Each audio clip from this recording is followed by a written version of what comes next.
Кайсы адам зынадан жана зынага алып баруучу кичине күнөөлөрдөн сактанам десе, намазын бекем кармасын.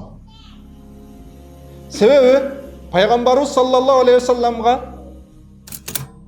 bir уурууну алып келип, Алланын элчиси, бул жигит уурулук кылат.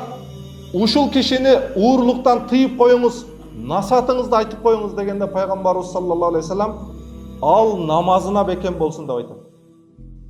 Намазына эмес, уурулугун тыйыңыз деп айтканда пайгамбарыбыз саллаллаху алейхи вассалам айтат: "Иннас-салата танха анил фахша вал мункар."